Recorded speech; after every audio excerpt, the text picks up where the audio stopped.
कभी सोचा है नींबू इतना खट्टा क्यों लगता है, या जब एसिडिटी होती है तो बेकिंग सोडा लेने से आराम क्यों मिलता है? अरे ये सब हमारे किचन की केमिस्ट्री का ही तो खेल है। तो चलिए आज इसी केमिस्ट्री को थोड़ा करीब से समझते हैं, अम्ल, क्षार और लवण के इस कमाल की दुनिया में।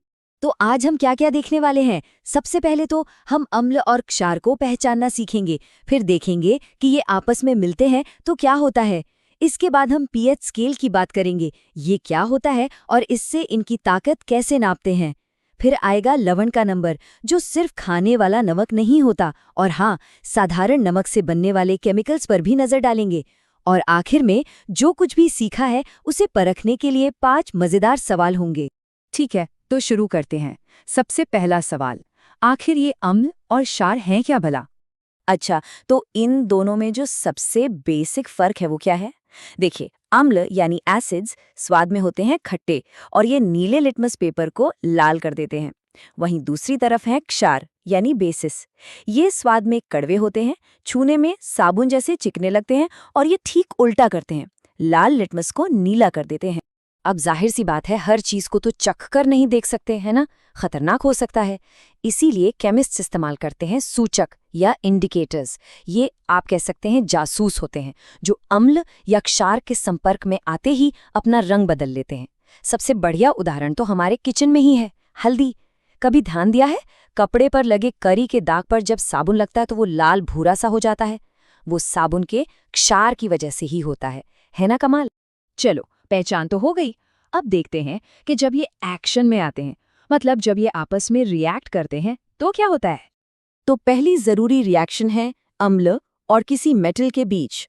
याद रखें, जब भी कोई एसिड किसी मेटल से टकराता है तो 2 चीजें बनती हैं, एक तो हाइड्रोजन गैस और दूसरा एक लवण यानी सॉल्ट। इस तस्वीर में देखिए, यहाँ जिंक के दानों को सल्फ्यूरिक एसिड में डाला गया है और ये जो बुलबुले उठ रहे हैं ना, यही है हाइड्रोजन गैस। इसका एक मजेदार टेस्ट भी है। अगर इन बबल्स के पास जलती हुई मोमबत्ती ले जाएं तो पॉप करके एक आवाज आती है। बस यही हाइड्रोजन गैस की पक्की पहचान है। अब आती है सबसे जरूरी रिएक्शन। क्या होता है जब एक एसिड और एक बेस आपस में मिलते हैं? वो एक दूसरे के असर को पूरी तरह खत्म कर देते हैं, मतलब न्यूट्रलाइज कर देते हैं। और इस प्रोसेस में बनता है लवण और पानी। इसी को कहते हैं उदासीनीकरण या न्यूट्रलाइजेशन रिएक्शन। अरे, जब एसिडिटी होती है और हम एंटासिड लेते हैं तो पेट में यही तो होता है। एक मिनट, क्या सारे एसिड्स और सारे बेसेस एक जैसे पावरफुल होते हैं? नहीं, बिल्कुल नहीं। और उनकी इसी ताकत को नापने के लिए हमारे पास एक बहुत ही काम का टूल है, जिसे कहते हैं पीएच स्केल। तो ये पीएच स्केल है क्या? ये असल में 0 से 14 तक की एक गिनती है, एक स्केल है जो हमें बताता है कि कोई भी सोल्यूशन कितना एसिडिक है या कितना बेसिक। इसमें जो पी है ना, वो एक जर्मन शब्द पोटेंस से आया है, जिसका मतलब होता है पावर या शक्ति।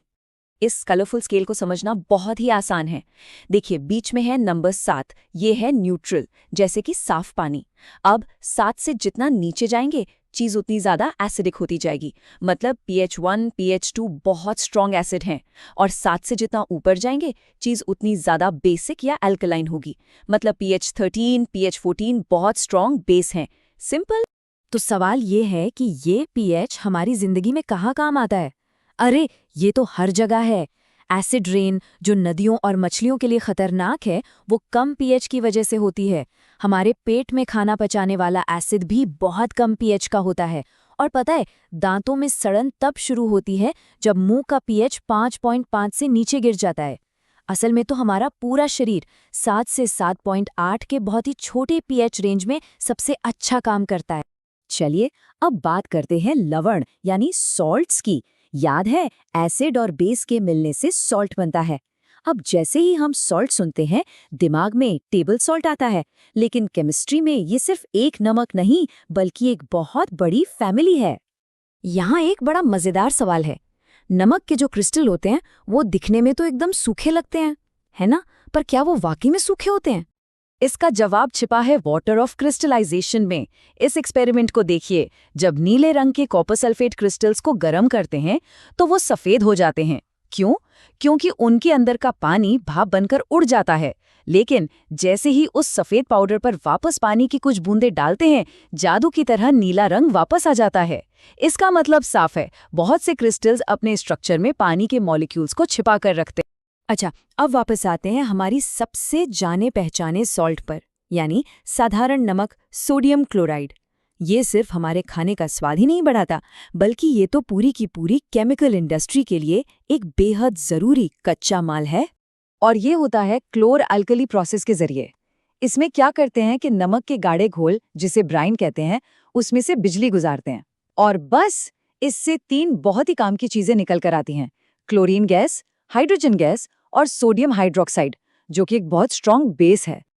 और फिर उन 3 चीजों से क्या कुछ नहीं बनता।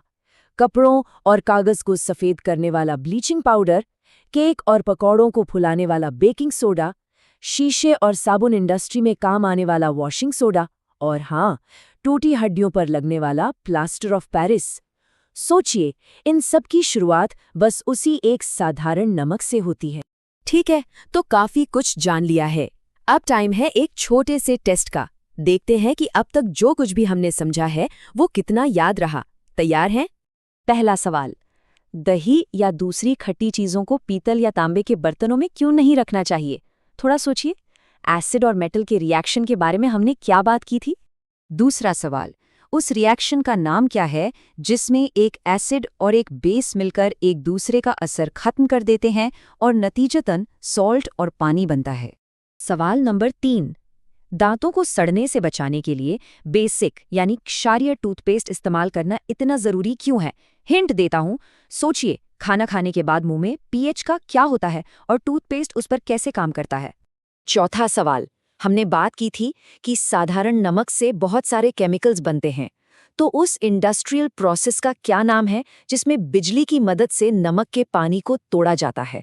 और ये रहा आखिरी सवाल, जब किसी की हड्डी टूट जाती है तो डॉक्टर जो सफेद पाउडर का प्लास्टर चढ़ाते हैं, जो पानी मिलते ही एकदम सख्त हो जाता है, उस पाउडर का नाम क्या है? इन सवालों के जवाब हमें यही तो दिखाते हैं कि केमिस्ट्री सिर्फ लैब या किताबों की चीज नहीं है, बल्कि ये हमारी रोज की जिंदगी में हर जगह मौजूद है।